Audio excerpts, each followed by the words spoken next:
Overreaction Mondays. Hello, Ramley and other NFL family. I'm Peyote. I'm your Canadian Ram fan, and this is Overreaction Mondays. Yes, this is pretty much Overreaction Monday from the Rich Eisen show, except it's all about the Rams. So I have scoured the internet for some hot takes about the Rams. Feeling hot. I'm going to give my opinion of if it's an overreaction or not. Let me know yours. There's timestamps below if you want to jump around to the ones that you think are the most intriguing. Here we go. Let's get into it. Cue the non-copyright music. All right, let's get started. Our first take of the day. It's time for the Rams to trade Matthew Stafford, Cooper Kupp, and Aaron Donald. Their franchise pillars, as they were referred to in the offseason. I am going to say this is an overreaction for a couple of reasons. They are your three core leaders on the Rams right now. If you trade them away, I think the Rams would regress a lot. I also think for salary cap purposes, it's just not going to happen. This isn't realistic. The Rams are already absorbing so much dead cap hit this year. To add to that, it isn't feasible. Cooper Kupp's dead cap hit would be $20 million if he were to be traded. Aaron Donald, I think, is around $15 million. I don't know Stafford's off the top of my head, but it would also be quite large. All three of these players got a new contract in 2021 after the Super Bowl. So, like it or not, the Rams are keeping Stafford, Kupp, and Aaron Donald for at least, the short-term future. Who knows if they retire or what happens after the season. But as of right now, I don't see a scenario where they're getting traded by October 31st deadline. This is an overreaction by the Rams fan base, in my humble opinion. Dormammu, I've come to bargain. You've come to die. Number 2. All right. Ram fans need to embrace the tank mindset. I'm once again going to say this is an overreaction. I'm not ready, and maybe this is me holding on to hope that the Rams can still make the playoffs, looking at the Vikings at 4-4 in that 7th spot.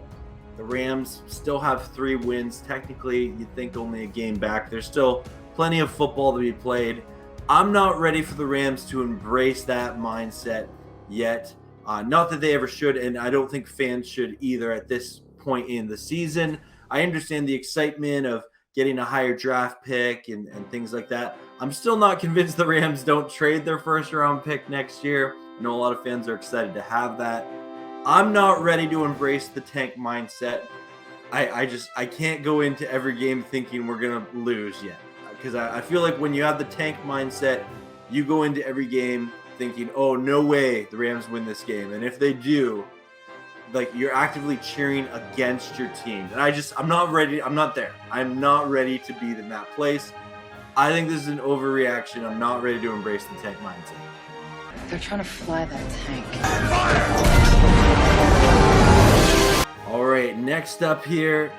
Andrew Whitworth retiring is the biggest loss from the Rams Super Bowl. You know what? That's not an overreaction. No, that is a completely appropriate reaction. Since he's been gone, the Rams have definitely struggled on the O-line. The reality is they've been injured at that O-line position. No Boom, Alaric Jackson have all battled injury. It's been a rotational door. And Aaron, like, to the credit here, Andrew Whitworth, when you think back to that team, sure, we lost, Robert Woods, but he was injured during the Super Bowl. OBJ got injured in the Super Bowl. Yvonne Miller is mid-season addition, same with OBJ. Jalen Ramsey was a tough loss. But out of everyone there, Whitworth retiring really was a turning point for this Rams offense as a whole, the Sean McVay offense as a whole.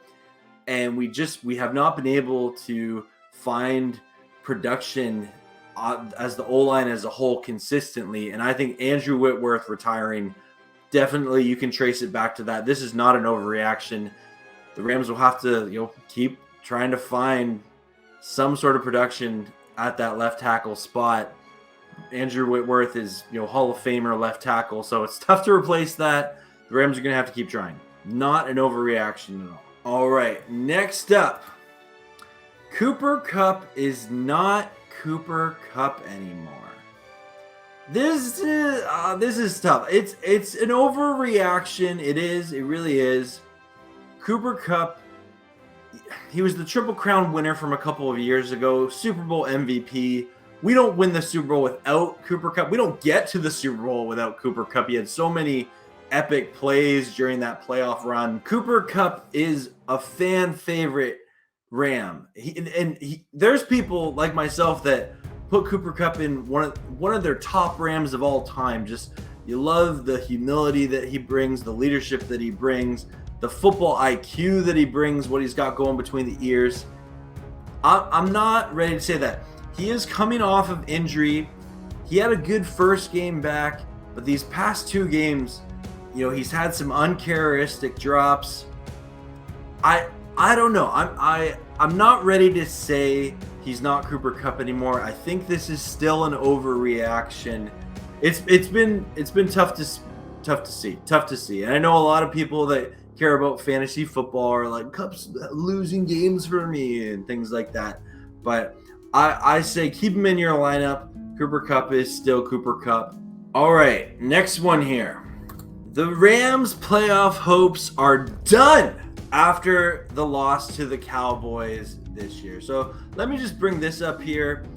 This is one of my favorite websites to check out and bookmark, playoffstatus.com. It's solely based on math. And right now, the Rams, with that loss, go to 3-5. And the Vikings, since they won, they're 4-4. They're in that 7th seed there. You have the Saints and Buccaneers ahead of the Rams. So the Rams are in the 10th seed right now in the NFC. It's not crazy for them to get up to there. There's still lots of football to be played. Obviously you're hoping the Saints and Bucks can lose more, which isn't out of the question. And the Vikings would have to lose. Win. Yeah, I'm not ready to say the playoff hopes are done. I think that's an overreaction. They definitely didn't help them, but you see here, there's a 71% chance that they finish as the 8th seed right now. So that's kind of interesting in that regard. So yeah, I'm not ready to call it quits. It's going to be tough to, if they lose to the Packers next week, we'll talk about this. But after the loss to the Cowboys, it's an overreaction to say that the Rams' playoff hopes are done, in my humble opinion. So you're telling me there's a chance? Yeah! All right, do I got one more? Don't do this to me.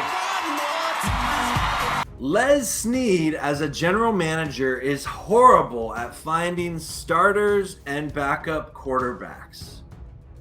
To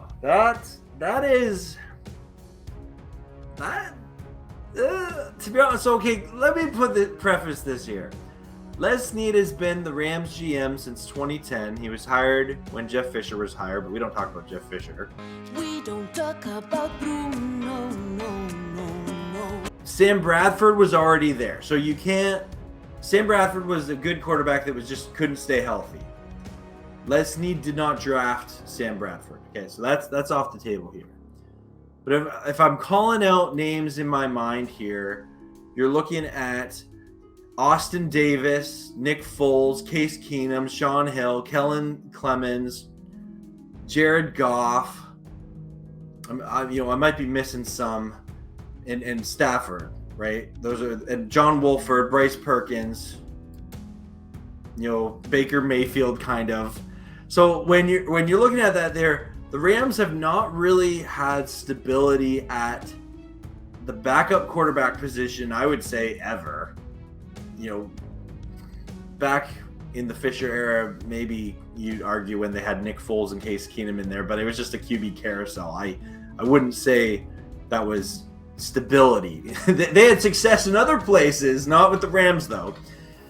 And the one quarterback that Snead did draft to be kind of a long-term quarterback would have been Jared Goff, and then he traded him away to get Stafford. And Stafford's really only had the one good year, now injured last year. This year, he's had his highs and lows. So I'm going to say this is not an overreaction, but I would also preface that a lot of GMs struggle to find a quality quarterback. And I think the Rams have had decent quarterback play between Stafford and Goff over the past, 5 or so years. And you can credit Les Snead for doing whatever it takes to get stability at that position. But in terms of, scouting a quarterback to draft, we can't really talk about Stetson Bennett because of, his situation. No offense to Brett Rippon, but when he came into that game against the Cowboys, I wasn't super thrilled about it. John Wolford, you like to cheer for him and his work ethic, but he had the one good game against the Cardinals, and that's really it. Bryce Perkins, we never really saw a huge amount of production from him. And again, I love cheering for all of these Rams players. But yeah, this is not an overreaction that Les Snead and the Rams front office and scouting department have not been good at finding quarterbacks, for longevity, but also for that backup position. And really outside of Goff and Stafford, which they had to trade a ton of capital to get. And again, I get excited about that you have a GM and a front office that's willing to make those big moves to get a quarterback to stabilize that position. And I know people will say like Goff didn't do anything until he had McVay show up and have good coaching, but that's most quarterbacks that need good coaching. So anyway, I don't think that's an overreaction. That is an appropriate reaction, and we will continue to see. So thank you for tuning in to Overreactions Mondays. Let me know if you enjoyed this. Let me know your hot takes. And if people like this video, maybe I'll do this again. As always, go Rams, horns up, and peace out. Let's go Rams! Woohoo!